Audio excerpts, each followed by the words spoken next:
Okay, what I want to do here is just have a bit of a look at what's actually happening with division. So using models here to show you what's going on, so it might help you better understand the short division algorithm.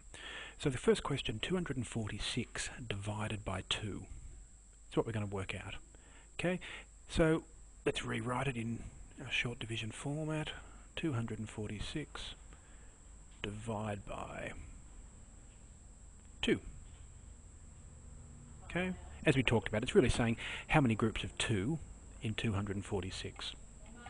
So let's build the number over here. 100, 200. 4 tens, 40, 1, 2, 3, 4, there we go. And 6 ones. 1, 2, 3, 4, 5, 6. Okay. So, what we're going to do now is we've talked about this in class, going through using the idea and the algorithms. We go one place value at a time. So let's start off with our hundreds, which is this column over here. So, can I divide 2 into a group of 2? Absolutely I can. There it is, physically. There's my group of 2. I've got one group of 2 and nothing left over. Okay, so over here, what that really means is we're writing in one group of 2. We go down to the next column, so in this case the tens, and I've got 4 tens. Can I divide 4 into groups of 2? Absolutely, let's do it. There's one group of 2. There's a second group of 2. And no remainders, nothing left over. I've got perfect groups of 2. So let's count them up. One group of 2, two groups of 2. So I write in here 2. Lastly, I've got my ones. I've got 6 of them. Can I divide 6 into groups of 2? Yes, I can. Let's have a look. There's one group of 2, two groups of 2, 3 groups of 2. So I've got 1, 2, 3 groups of 2.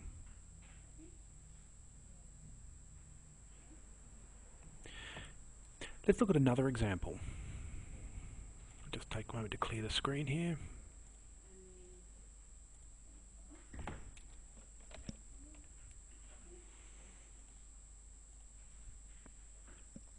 Okay, let's go with another 54 divided by 3. Again, putting it now into the short division format. 54 divided by 3. Okay, so let's go through it again. Build the number. How many tens have I got? 5. 1, 2, 3, 4, 5. That gives me my 50 and 4 ones. 1, 2, 3, 4. There they are. We'll just separate that one out so it's a bit clearer. Okay, let's break this up into its place value parts. So I've got the tens and the ones. Okay, so I've got 5 tens to start off with. Can I divide 5 into groups of 3? Yes, I can. Let's have a look. There's one group of 3. Sorry, that's now one group of 3. But I've got these 2 left over. So I've got one group of 3 and 2 left over. So let's write that in. I've got one group of 3 and the 2 that I've got left over, I can't just forget about them. So I exchange them. So what I do is I take these 2 tens and exchange them for 20 ones. So let's have a look at that. I take, there's 10 of them exchanged for 10 ones.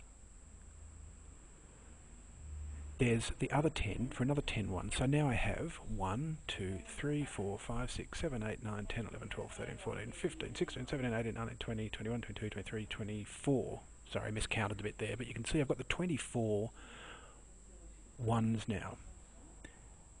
Then, can I divide 24 into groups of 3? Absolutely I can. And if you know your times tables, you'll know that that's going to be 8. But let's have a look at that to prove it. There's one group of 3, 2 groups of 3, 3 groups of 3, 4 groups of 3,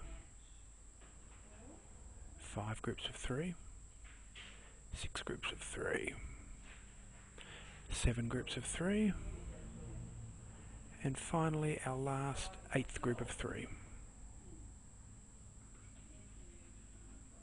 Okay, so that's, again, the physical modelling of 54 divided by 3. Let's do another example.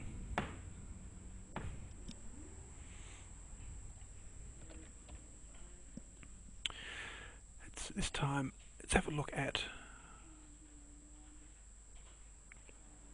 27 divided by 5.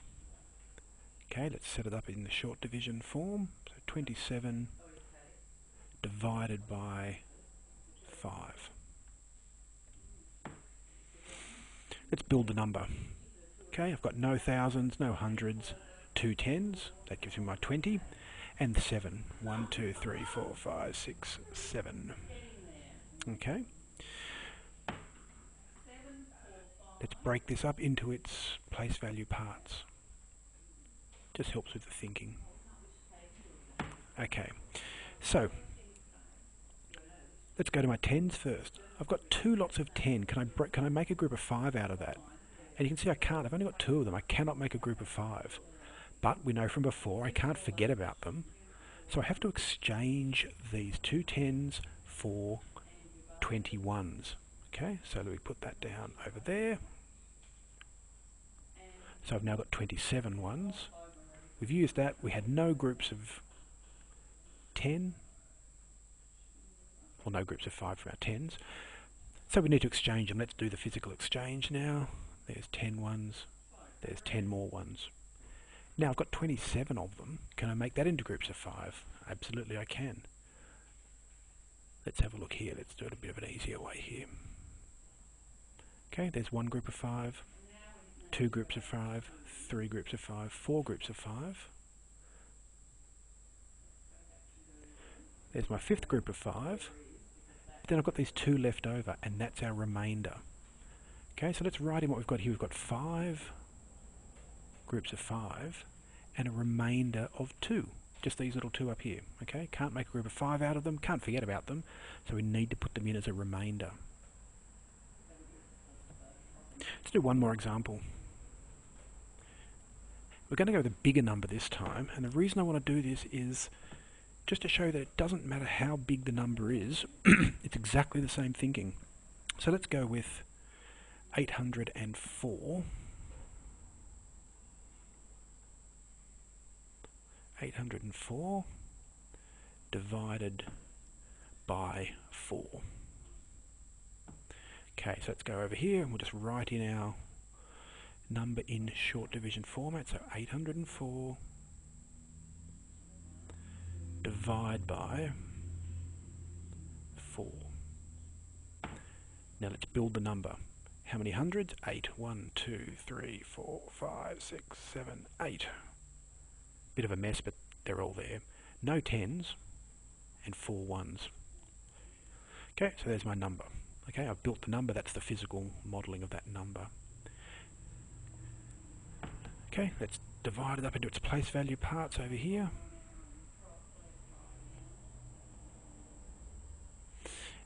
And let's work the algorithm. So I've got 8 hundreds. Can I divide 8 into groups of 4? Absolutely. Let's do it. There's 1, 2, 3, 4. Okay, so there's one group of 4. Let's see what we're left with here. Okay, we've got 1, 2, 3, 4. Okay, so I've got 2 groups of 4. No remainders, so I don't need to carry anything across or exchange anything. So let's move down. Now I've got no 10s. Can I divide 0 into a group of 4? No, you can see here there's nothing I can move, nothing I can do. So I just say there are no groups of 4. Then I get down to my 1s. I've got 4 of them. Can I divide 4 into a group of 4? Yep. So I've got 1 group of 4.